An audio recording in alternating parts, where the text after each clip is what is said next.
இன்றைய இந்த கலந்துரையாடலில் விசேடமாக நாங்கள் கதைக்க வேண்டிய முக்கியமான விடயம் எமது நாட்டின் பொருளாதார நிலைமை. உங்களுக்கு தெரியும், நாட்டில் பொருளாதார ஸ்திர நிலைமை இருக்கிறது, சுற்றுலா பயணிகளோட வருகை அதிகரித்திருக்கிறது, பொருளாதார வளர்ச்சி ஏற்பட்டிருக்கிறது என்பது போன்ற கருத்துக்கள் ஊடகங்கள் வாயிலாக மக்களுக்கு கிடைக்கின்றது. ஆனால் அது எவ்வளவு தூரம் எங்களது எதிர்கால பொருளாதார வளர்ச்சிக்கு தாக்கம் செலுத்தும் என்பது தொடர்பில் சில கருத்துக்களை பகிர்ந்து கொள்ள நாங்கள் ஆசையாக இருக்கிறோம். விசேடமாக எமது நாட்டில் உங்களுக்கு தெரியும், ஏற்பட்ட பொருளாதார சிக்கலுக்கு முக்கிய காரணம் எமது டாலர் கையிருப்பு குறைந்தமையே. அதன் பின்னர் எமது டாலர் கையிருப்பு இருக்க வேண்டிய ஒரு அளவு, இந்த அளவில் இருந்தால்தான் எமது பொருளாதாரம் ஸ்திர நிலையில் இருக்கும் என்பது தொடர்பாக ஒரு அறிக்கை வெளியிடப்பட்டது. அதன் அடிப்படையில் ஒவ்வொரு வருடமும் எங்களது கையிருப்பில் எவ்வளவு டாலர் இருக்க வேண்டும் என்ற ஒரு எழுகோல் இருக்கிறது.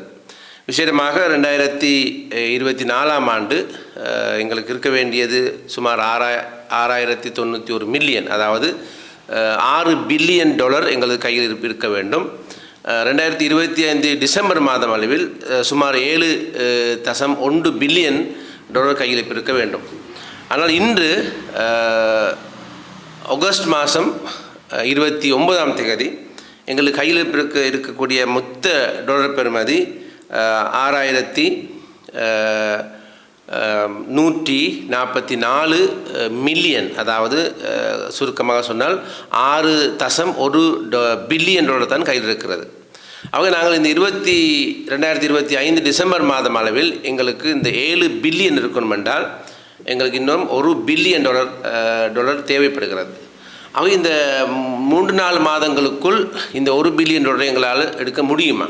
ஆக இந்த 3-4 மாதங்களில் ஒரு 3 மில்லியன் எடுத்தாலும் இந்த இலக்கு எங்களால் அடைய முடியாது.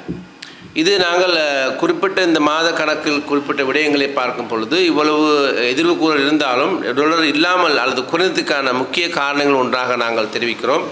இந்த நாட்டில் வரையறையின்றி வாகன இறக்குமதி செய்மை ஒரு காரணம்.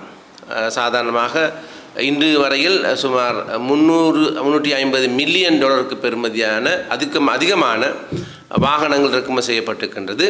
ஜனாதிபதி அன்ரோகுமார் பாராளுமன்றத்தில் குறிப்பிட்டது போல இந்த வருட இறுதியில் சுமார் 1.5 அல்லது 1.8 பில்லியன் பெறுமதியான வாகனங்கள் இறக்குமதி செய்யப்படும் என்று கூறியிருந்தார். ஆகவே மேலதிகமாக எங்களுக்கு 1.1 டாலர் பெறுமதியான பில்லியன் பெறுமதியான வாகனங்கள் இறக்குமதி செய்யப்பட போகின்றது.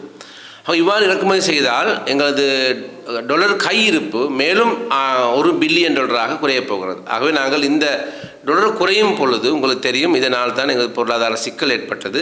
ஆகவே இதை அரசாங்கம் எவ்வாறு கையாளாக போகிறது என்பது தொடர்பான கேள்வி எங்களுக்கு இருக்கிறது. ஆகவே நாங்கள் இந்த கேள்விக்கு விடையளிக்கும் பொழுது இந்த 2028 வரைக்கும் நாங்கள் எங்களது கடனுக்கான வட்டியை மட்டும் செலுத்தி கொண்டிருக்கிறோம். 2028 கடனும் சேர்த்து செலுத்த வேண்டியிருக்கிறது.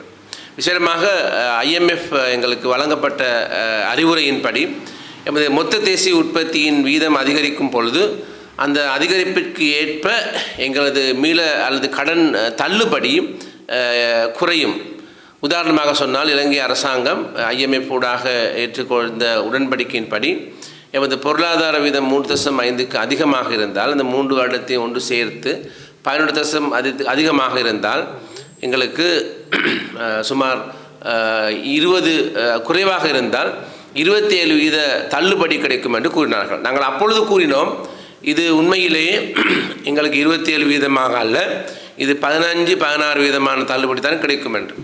ஆனால் அரசாங்கத்தினர் இல்லை, நாங்கள் அது கட்டாயம் எடுப்போம் என்று கூறினார்கள். ஆனால் இன்று மத்திய வங்கி அறிக்கையின்படி எங்களுக்கு இப்பொழுது கிடைக்கப் போகும் தள்ளுபடி சுமார் 16% தான். ஆகவே இந்த கடன் முறிகள் அல்லது கடை பிணைகள் வழங்கப்பட்ட இந்த தள்ளுபடியானது எங்களுக்கு 16% கிடைக்கும். ஆனால் அரசாங்கம் முந்தி அடித்து கொண்டு நாங்கள் முதலில் முன்னுக்கு ஒரு காலை வைக்கிறோம் என்ற அடிப்படையில் எமது நாட்டின் ETF முதலீடு செய்யப்பட்ட அந்த பிணைமுறிக்கு எதிரான தள்ளுபடியை 24% குறைத்தார்கள். ஆனால் மற்ற நிதி நிறுவனங்கள், இலங்கையில் இருக்கும் நிதி அமைப்புகள், சர்வதேச நிதி நிறுவனங்கள் இந்த பொருளாதார வளர்ச்சிக்கு ஏற்ற விதத்தில் இதை நாங்கள் குறைப்போம் என்று உடன்பட்டாலும் இன்று இந்த எங்களது 3.5% பொருளாதார வளர்ச்சி ஒன்று சேர்த்து 11%க்கும் அதிகமாக எங்களுக்கு நிச்சயம் வரும் 3 வருடத்தில். அப்பொழுது பார்க்கும்பொழுது நாங்கள் 15% தள்ளுபடி தான் கிடைக்கிறது. ஆகவே இந்த அரசாங்கம் எங்களுக்கு 27% தருவோம் என்று கூறி 15%க்கும் குறைவான தள்ளுபடியை பெற்றுக் கொடுப்பதன் ஊடாக இலங்கையில் இருக்கும் நிதி நிறுவனங்கள் அல்லது அதே நேரம் இந்த பிணை முறையில் முதலீடு செய்த நிறுவனங்கள் அதிக லாபத்தை பெற்றிருக்கின்றன. விசேடமாக எமது நிதி நிறுவனங்கள் 2022 பங்குச்சந்தையில் பதிவு செய்யப்பட்ட நிறுவனங்கள் 200 பில்லியன் லாபம் எடுத்திருந்தால் 2025 சுமார் 700 பில்லியனுக்கு அதிகமான லாபத்தை எடுத்திருக்கிறார்கள். அவங்க இந்த லாபம் முழுக்க எமது மக்களிடமிருந்து சுரண்டி பிணைமுறைக்காக நாங்கள் தள்ளுபடி செய்கிறோம் என்று கூறி அந்த நிதி நிறுவனங்களுக்கான லாபத்தை அதிகரிப்பதற்காக வழங்கப்பட்ட ஒரு விடயமாகத்தான் நாங்கள் பார்க்குறோம். அந்த அடிப்பில் பார்க்கும் பொழுது எமது நாட்டில் ஒரு சில வங்கிகளை நாங்கள் எடுத்துக்கொண்டோம் என்றால், இலங்கை வங்கி 2020 வருடம் லாபமாக 24 பில்லியன் பெற்றிருந்தது. ஆனால் 2024 108 பில்லியன் லாபம் பெற்றிருக்கிறார்கள். சுமார் 4-5 மடங்கு அதிகமாக லாபம் பெற்றிருக்கிறார்கள். இவ்வாறு அநேகமான நிதி நிறுவனங்கள் தங்களது லாபங்களை 3 மடங்காக 4 மடங்காக அதிகரித்துள்ளார்கள். அந்த நேரத்தில் இலங்கையில் நமது வறுமை என்பது இன்றும் 20% மிக அதிகமாக காணப்படுகிறது. ஆகவே எதிர்காலத்தில் இந்த எமது நிதி வெளியேறுகை கடன் அடிப்படையிலும் கடனை மீள செலுத்துவ அடிப்படையிலும் திரைசேரி உண்டிகளுக்கு செலுத்தும் அடிப்படையிலும் இந்த வாகன இறக்குமதி அடிப்படையிலும் போனால் இந்த நிதி கையிருப்பு விசேடமாக டொலர் கையிருப்பு மிகவும் வேகமாக குறையக்கூடிய அபாயம் இருக்கிறது. ஆனால் நாங்கள் அதற்காக அரசாங்கம் காத்திரமான பொருளாதார தீர்மானங்கள் எடுப்பதாக எங்களுக்கு தெரியவில்லை. ஆக நாங்கள் இந்த இடத்தில் நாங்கள் அரசாங்கத்திற்கு எதிர்வு கூறுகிறோம். இந்த கையிருப்பு குறையும் பட்சத்தில் இதன் தொடர்பான மக்களுக்கான தேவைகள் செலவுகளுக்கு கை ஆளும் சிக்கல் ஏற்படலாம் என்பது. அதேபோல் நாங்கள் இன்னொரு விஷயம் கூறுகிறோம். மக்களுக்கு இப்பொழுது வழங்கப்படுகின்ற அஷ்டசும போன்ற வறுமை கீழும் இருக்கிற மக்களுக்கு அவர்களை மேல் கொண்டு வருவதற்காக வழங்கப்படுகின்ற சமூக அபிவிருத்திக்கான இந்த செயல் திட்டங்களை ஒன்றிணைத்து பிரஜா சக்தி என்ற ஒரு அமைப்பு கீழே பிரதேசங்கள் ரீதியாக உருவாக்குவதற்கான சுற்றறிக்கை ஜனாதிபதி செயலகத்தால் விடுக்கப்பட்டிருக்கிறது. இந்த சுற்றறிக்கையில் குறிப்பிடப்பட்ட முக்கியமான விடயம், கடந்த காலங்களில் இந்த சமூக அபிவிருத்தி தொடர்பான திட்டங்களில் அரசு தலையீடுகள் அல்லது அரசாங்க அல்லது கட்சி தலையீடுகள் அதிகமாக இருந்ததனால் இந்த அபிவிருத்தி வேலைகள் சரியாக நடைபெறவில்லை, மக்களுக்கு சரியாக கிடைக்கவில்லை, அங்கு பாரபட்சம் காட்டப்பட்டது என்பது அந்த சுற்றறிக்கையில் கூறப்பட்டிருந்தாலும் இன்னொரு இடத்தில் அவர்கள் கூறுகிறார்கள், இந்த பிரஜா சக்தி என்ற இந்த அமைப்பு தலைவர், செயலாளர் மற்றும் அந்த கிராம மக்கத்தினால் தெரிவு செய்யப்படும் 20 பேரை கொண்ட ஒரு அமைப்பின் ஊடாக ஒரு செயல்படுத்தப்படும் என்று கூறுகிறார்கள். அதன் தலைவர் மாவட்ட அபிவிருத்தி குழுவின் தலைவர் அல்லது அவர் நியமிக்கும் ஒருவர் என்று குறிப்பிடப்பட்டிருக்கிறார்கள். அவ்வாறு ஒருமுறம் கடந்த காலங்களில் அரசியல் தலையீடு இருந்த காரணமாக மக்களுக்கு சரியான அபிவிருத்தி சென்றடையவில்லை என்று கூறும் இவர்கள், அதே நேரம் இந்த முறை சுற்றறிக்கையின் பொழுது இந்த மாவட்ட அபிவிருத்தி குழுவின் தலைவரை அவரது பிரதிநிதியை நியமிப்பதன் ஊடாக நேரடியாக அரசியல் மயப்படுத்தப்படுகின்ற ஒரு செயல்பாடை நாம் கவனிக்கிறோம். உங்களுக்கு தெரியும், கடந்த காலங்களில் இளைஞர் அமைப்புகளில் இளைஞர்களை தெரிவு செய்யும் பொழுதில் நேரடியாக அரசியல் தலையீடு ஏற்பட்டு அது இளைஞர்கள் மத்தியில் மிகப்பெரிய அதிர்வலைகளை ஏற்படுத்தி அதிருப்தியை ஏற்படுத்தியிருந்தது, இளைஞர்களுடைய முரண்பாட்டை ஏற்பட்டிருந்தது.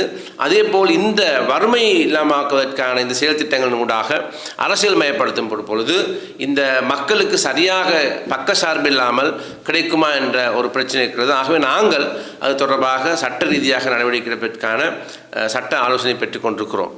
இவ்வாறு நாங்கள் ஒருபுறம் பொருளாதார சிக்கலுக்கான வழிவகைகளை மேற்கொள்ளும் அரசு, மறுபுறம் இறக்குமதிகளை கட்டுப்பாடு இல்லாமல் இறக்குமதி செய்யும் பொழுது டொலர் கையிருப்பு குறையும் அதே நேரத்தில் மக்கள் வறுமை நிலை அதிகரிக்கக்கூடிய சந்தர்ப்பம் ஏற்படக்கூடும்.